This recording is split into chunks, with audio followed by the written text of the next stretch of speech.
paz de Cristo, meus irmãos, tudo bem? Nós vamos agora começar mais uma aula, agora no livro de Números. Nós estudamos sobre Gênesis, Êxodo, Levítico e agora o livro de Números. Primeiramente porque esse livro tem esse nome, né? Números. Essa palavra números, quando vem, já vem exatamente dessa soma, dessa questão de multiplicar, está falando do censo da nação. Esse livro ele consta 2 censos. O primeiro censo está descrito no livro do capítulo 1, versículos 17 ao 19. Lógico que é em seguir, mas assim já fala detalhadamente do capítulo 1, versículos 17 e 19, sobre o primeiro censo do povo, quando o povo tinha saído então do Egito. E o segundo censo, que foi em Números 26, do verso 1 ao 4, na verdade, se a gente for olhar todo o capítulo, mas aonde fala mais detalhadamente, já prontidão onde nós vamos ver.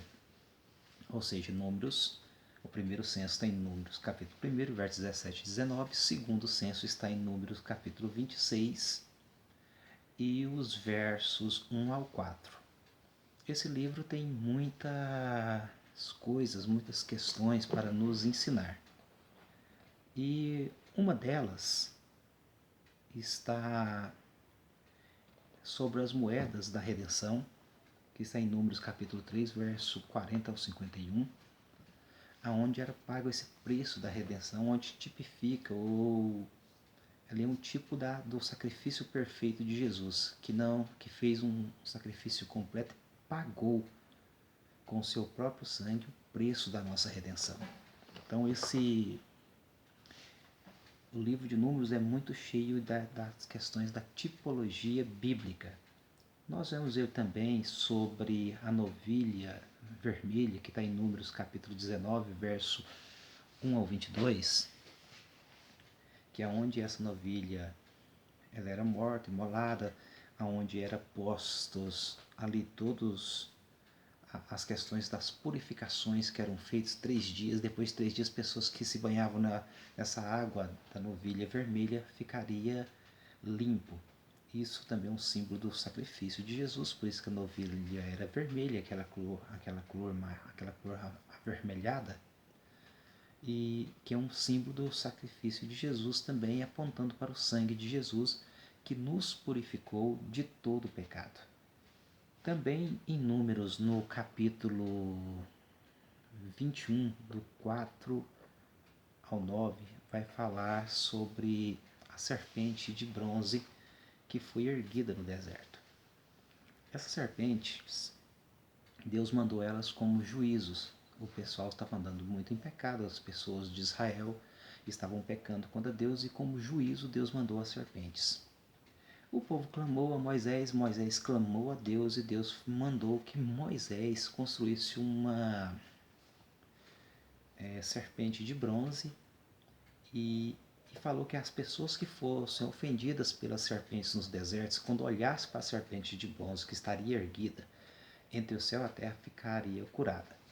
Essa serpente veio a ser um símbolo de Cristo também, que foi erguido entre o céu e a terra, e todo aquele que olhar para o Senhor, olhar que esse olhar de fé, que essa regeneração efetuada pelo Espírito Santo, será salvo.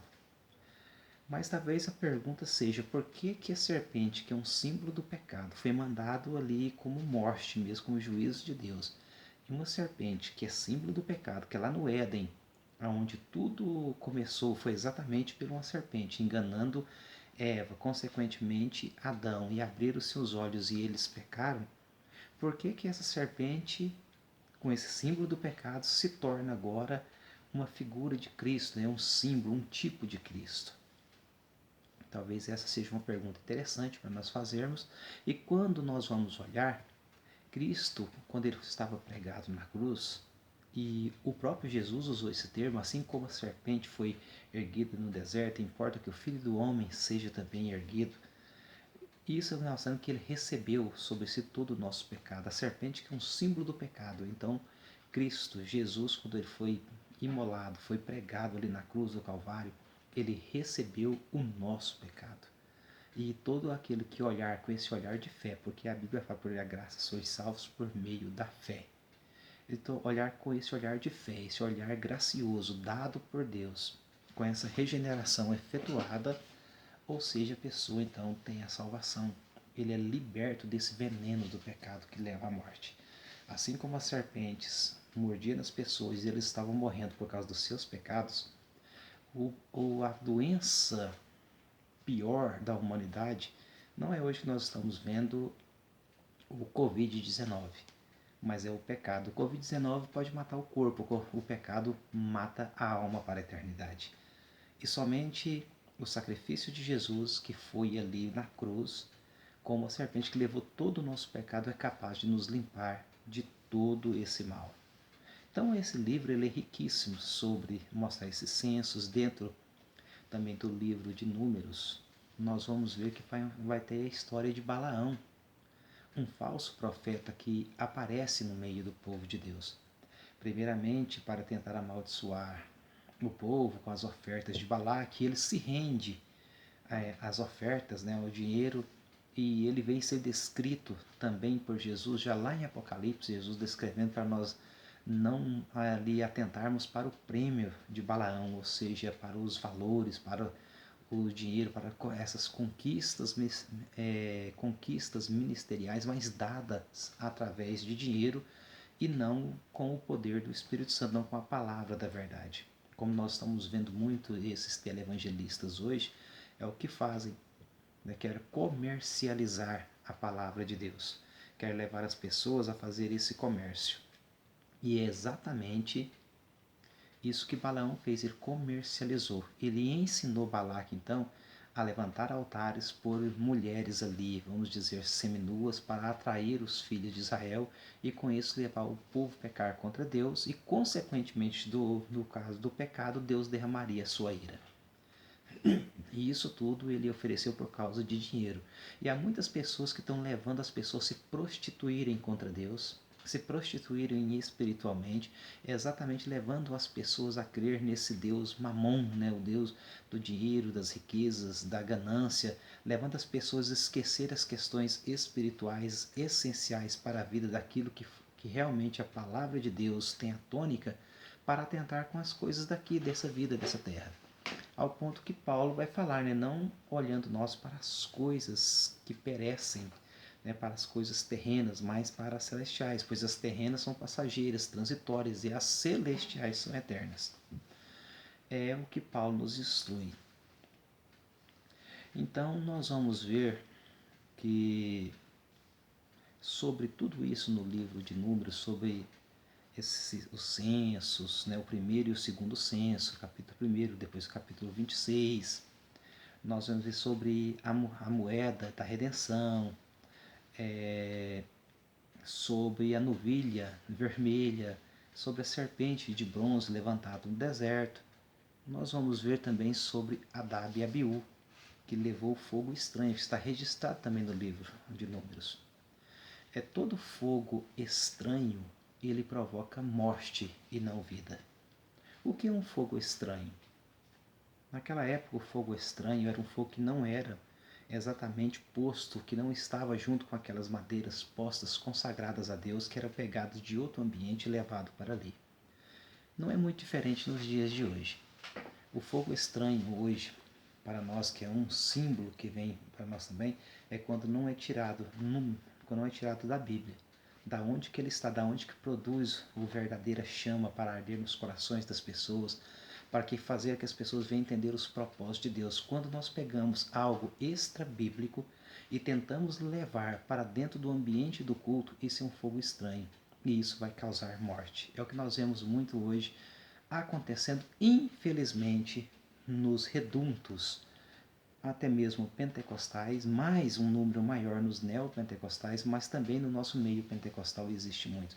Pessoas que pegam coisas extra-bíblicas, revelações, sonhos e tantas outras coisas, e querem pôr isso no mesmo patamar da verdade da Bíblia, falando que eles são ali crentes que recebem essas visões e revelações mirabolantes e levando as pessoas a se distanciarem do propósito maior daquilo que a Bíblia vai falar para nós, que é exatamente Cristo.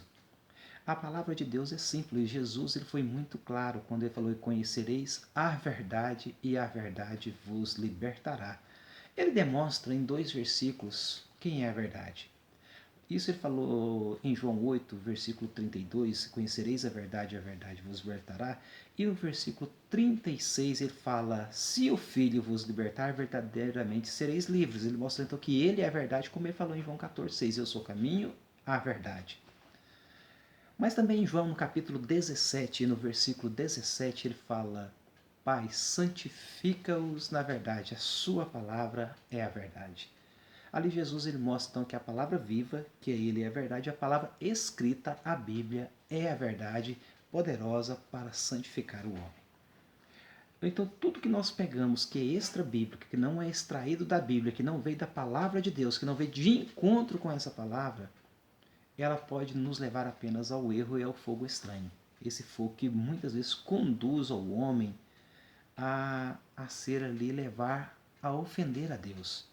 Mesmo no ambiente de culto, onde as pessoas chamam o nome de Jesus, mas Deus não se impressiona com os homens. O que impressiona os homens não impressiona Deus. Às vezes as pessoas fazem coisas mirabolantes, um redopie, fala que tem visões, que está vendo anjo, que recebeu isso e aquilo. O que impressiona até os homens, mas o que impressiona os homens não impressiona Deus. É igual até alguns cânticos, né, que a gente fala, oh, toque no coração de Deus, atrai a Deus. Ninguém atrai a Deus, é Ele que nos atraiu. O homem não atrai a Deus até porque nós somos pecadores, indignos. Nós somos desfavoráveis, não temos condição de atrair a Deus. A Bíblia diz que todos pecaram e destituídos estão da glória de Deus. É Deus que aproximou de nós, é Ele que aproximou do nosso momento. Por isso que Jesus, ali ele se torna o Emanuel, o Deus conosco. Não é nós com Deus, é o Deus que se fez carne, é o Deus que se fez homem. É o Deus que veio pisar na terra. Então o maior, nós vamos ver, conquista humana não foi o homem pisar na lua, mas Deus pisar na terra, viver o nosso ambiente. Calçar o nosso calçado, viver a nossa vida, morrer a nossa morte, pagar o preço da nossa redenção e nos garantir a vida eterna. E é isso que Cristo fez. Então o livro de Números vai trazer todas essas riquezas para nós, aqui já descrito, que é essa tipologia que nós podemos ver a respeito de Cristo. A respeito ali de Cristo e também de toda a glória dada devida a Deus.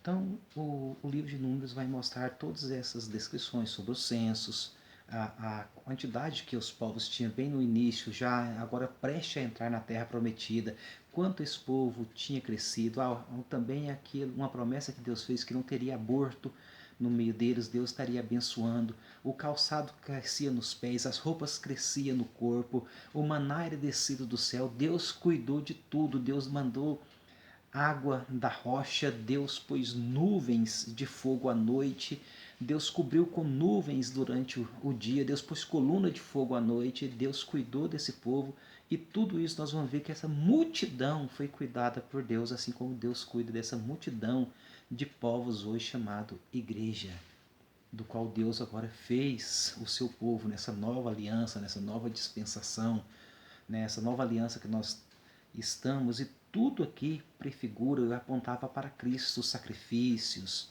como nós vemos a serpente levantada, a novilha vermelha, a moeda de redenção, tudo apontava para Cristo. E também nós vamos ver o próprio Balaão apontando por um futuro que, assim como no passado existiam os falsos profetas, aqueles que se vendiam para se falsificar, hoje eles continuam no nosso meio, se vendendo, tentando fazer as pessoas a se alegrarem com as coisas daqui, ou apenas fazer de Deus um garçom que para servir, e ao contrário, nós fomos chamados para servir a Deus.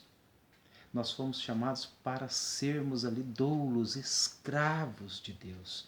Nós fomos ser chamados para que Deus seja Senhor e nós servos, não ao contrário. E isso nós devemos entender, pedir, rogar, clamar. Tanto é que o apóstolo Pedro vai falar: humilhai-vos debaixo da potente mão de Deus. Humilhar é se sentir pequeno, inferior, indignos, mas saber que o nosso Deus, na toda a sua grandeza, na toda a sua majestade, Ele desceu, ele se fez carne, ele se fez um homem. Ele é um homem, é um de nós que está diante de Deus, que intercede por nós. Então nós devemos entender tudo isso, essas riquezas que o livro de Números traz nessa tipologia. Quero deixar para você então que você venha ler ali as páginas, principalmente as 214, 215, 216 e 217. Venha estudar, é sobre essas páginas primárias que nós vamos elaborar nossas provas, nossas perguntas.